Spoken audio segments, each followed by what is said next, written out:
Autobiography of Benvenuto Cellini, Part 2, Section 14, Chapters 67 through 72. Chapter 67. About this time, a young fellow named Francesco, the son of a smith, Matteo, left Bandinello's employment and inquired whether I would give him work. I agreed, and sent him to retouch my Medusa, which had been new, cast in bronze.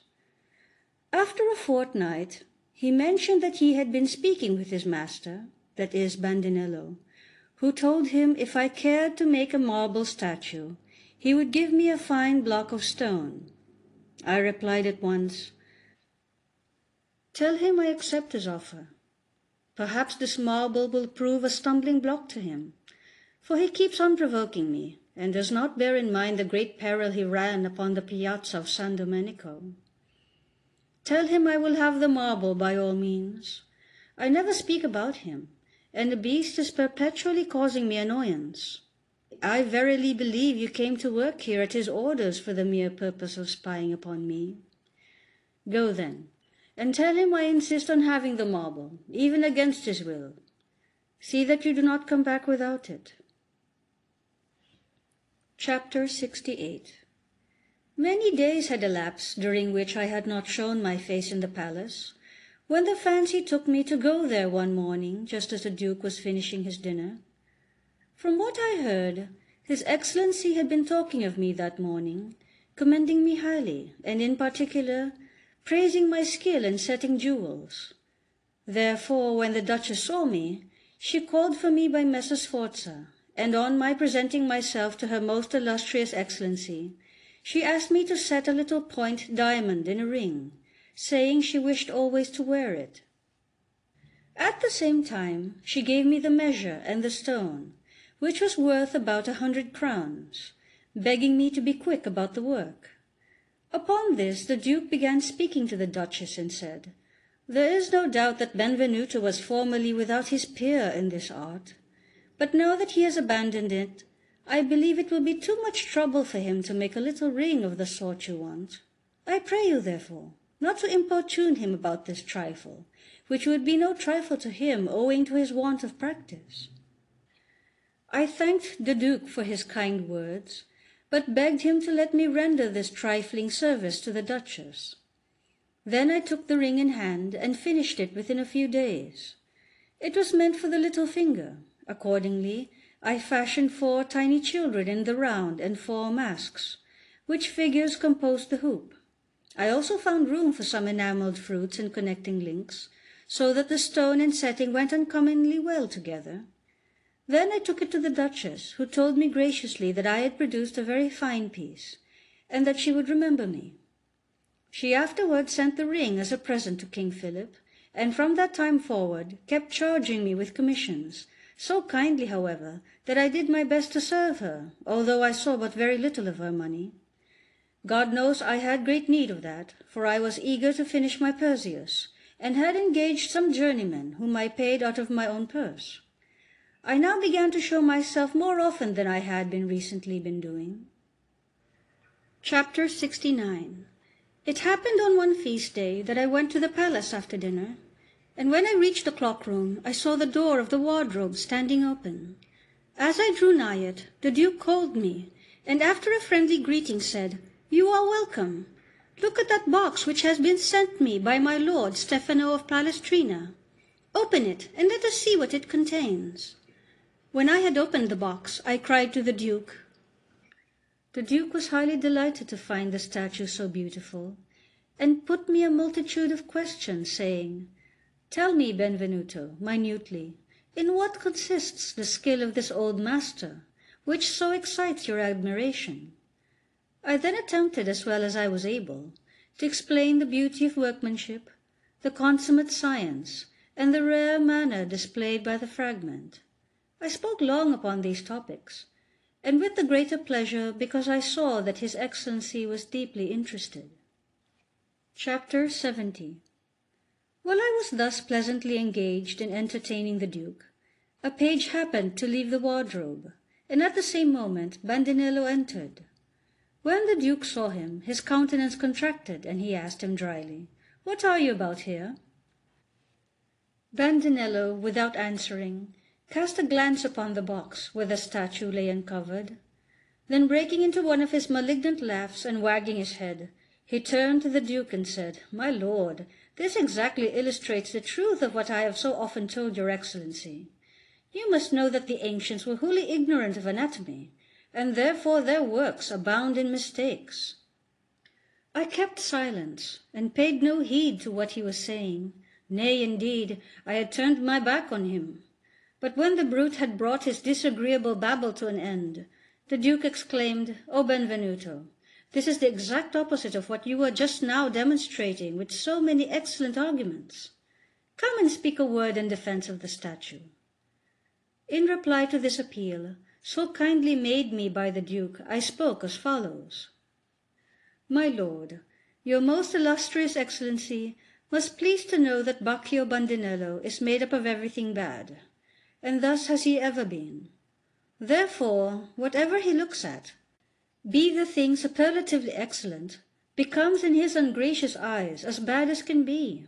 I, who incline to the good only, discern the truth with purer sense. Consequently, what I told your Excellency about this lovely statue is mere simple truth, whereas what Bandinello said is but a portion of the evil out of which he is composed." The Duke listened with much amusement, but Bandinello writhed and made the most ugly faces, his face itself being by nature hideous beyond measure, which could be imagined by the mind of man. The Duke at this point moved away and proceeded through some ground floor rooms, while Bandinello followed. The chamberlains twitched me by the mantle and sent me after. So we all attended the Duke until he reached a certain chamber, where he seated himself, with Bandinello and me standing at his right hand and his left. I kept silence, and the gentlemen of his Excellency's suite looked hard at Bandinello, tittering among themselves about the speech I had made in the room above. So then Bandinello again began to chatter, and cried out, "Prince, when I uncovered my Hercules and Cacus, I verily believe 100 sonnets were written on me, full of the worst abuse which could be invented by the ignorant rabble." I rejoined, "Prince, when Michel Agnolo Buonarroti displayed his sacristy to view, with so many fine statues in it, the men of talent in our admirable school of Florence, always appreciative of truth and goodness, published more than 100 sonnets, each vying with his neighbour to extol these masterpieces to the skies. So then, just as Bandinello's work deserved all the evil which, he tells us, was then said about it, Buonarroti's deserved the enthusiastic praise which was bestowed upon it." These words of mine made Bandinello burst with fury. He turned on me and cried, "And you, what have you got to say against my work?" "I will tell you if you have the patience to hear me out." "Go along then," he replied. The Duke and his attendants prepared themselves to listen.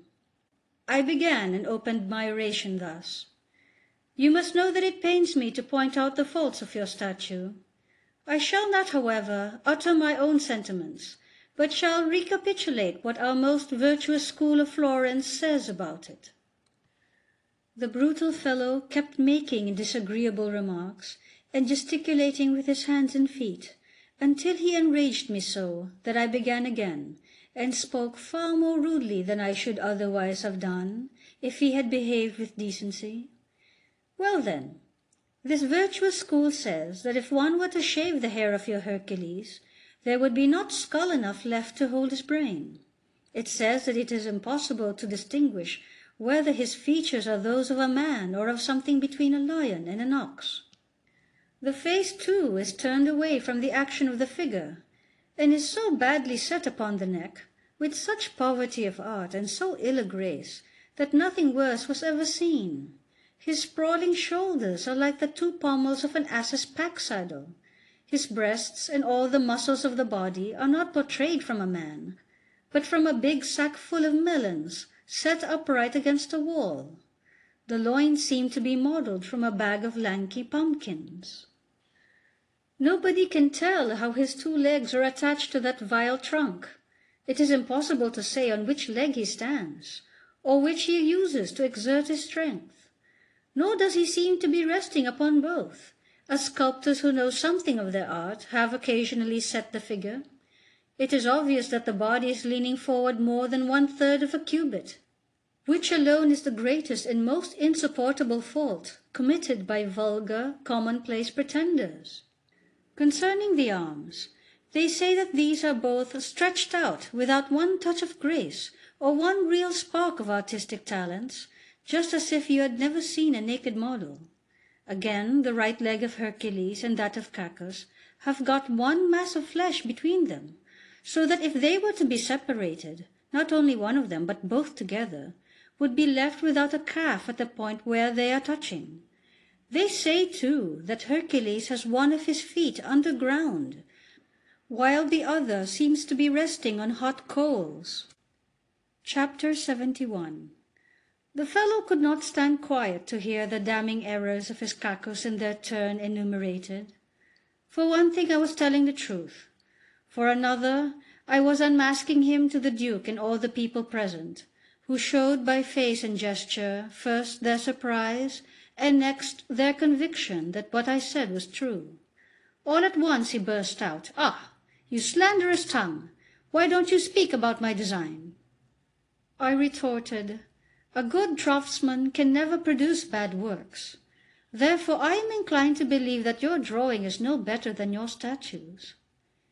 When he saw the amused expression on the Duke's face, and the cutting gestures of the bystanders, he let his insolence get the better of him, and turned to me with that most hideous face of his, screaming aloud, "Oh, hold your tongue, you ugly!" At these words the Duke frowned, and the others pursed their lips up and looked with knitted brows toward him. The horrible affront half maddened me with fury, but in a moment I recovered presence of mind enough to turn it off with a jest. "You madman, you exceed the bounds of decency. Yet would to God that I understood so noble an art as you allude to. They say that Jove used it with Ganymede in Paradise, and here upon this earth it is practised by some of the greatest emperors and kings.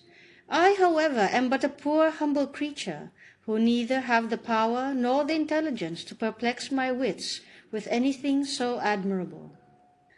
When I had finished this speech, the Duke and his attendants could control themselves no longer, but broke into such shouts of laughter that one never heard the like. You must know, gentle readers, that though I put on this appearance of pleasantry, my heart was bursting in my body to think that a fellow, the foulest villain who ever breathed, should have dared in the presence of so great a prince to cast an insult of that atrocious nature in my teeth. But you must also know that he insulted the Duke and not me. For had I not stood in that august presence, I should have felled him dead to earth. When the dirty, stupid scoundrel observed that those gentlemen kept on laughing, he tried to change the subject, and divert them from deriding him, so he began as follows: "This fellow Benvenuto goes about boasting that I have promised him a piece of marble." I took him up at once. "What? Did you not send to tell me by your journeyman Francesco that if I wished to work in marble you would give me a block? I accepted it, and mean to have it." He retorted, "Be very well assured that you will never get it." Still smarting as I was under the calumnious insults he had flung at me, I lost my self-control, forgot I was in the presence of the Duke, and called out in a storm of fury, "I swear to you that if you do not send the marble to my house, you had better look out for another world, for if you stay upon this earth I will most certainly rip the wind out of your carcass." Then, suddenly awaking to the fact that I was standing in the presence of so great a Duke, I turned submissively to His Excellency and said, "My lord, one fool makes 100. The follies of this man have blinded me for a moment to the glory of your most illustrious Excellency and to myself. I humbly crave your pardon." Then the Duke said to Bandinello, "Is it true that you promised him the marble?" He replied that it was true. Upon this the Duke addressed me: "Go to the opera, and choose a piece according to your taste." I demurred that the man had promised to send it home to me. The words that passed between us were awful, and I refused to take the stone in any other way. Next morning a piece of marble was brought to my house. On asking who had sent it, they told me it was Bandinello, and that this was the very block which he had promised. Chapter 72. I had it brought at once into my studio, and began to chisel it. While I was rough hewing the block, I made a model. But my eagerness to work in marble was so strong that I had not patience to finish the model as correctly as this art demands. I soon noticed that the stone rang false beneath my strokes, which made me oftentimes repent commencing on it. Yet I got what I could out of the piece, that is, the Apollo and Hyacinth, which may still be seen and finished in my workshop. While I was thus engaged, the Duke came to my house, and often said to me, "Leave your bronze a while, and let me watch you working on the marble." Then I took chisel and mallet, and went at it blithely. He asked about the model I had made for my statue, to which I answered, "Duke, this marble is all cracked, but I shall carve something from it in spite of that. Therefore I have not been able to settle the model, but shall go on doing the best I can." His Excellency sent to Rome post haste for a block of Greek marble, in order that I might restore his antique Ganymede, which was the cause of that dispute with Bandinello. When it arrived, I thought it a sin to cut it up for the head and arms and other bits wanting in the Ganymede, so I provided myself with another piece of stone, and reserved the Greek marble for a Narcissus which I modelled on a small scale in wax. I found that the block had 2 holes, penetrating to the depth of 1/4 of a cubit, and 2 good inches wide. This led me to choose the attitude which may be noticed in my statue, avoiding the holes and keeping my figure free from them. But rain had fallen scores of years upon the stone, filtering so deeply from the holes into its substance that the marble was decayed.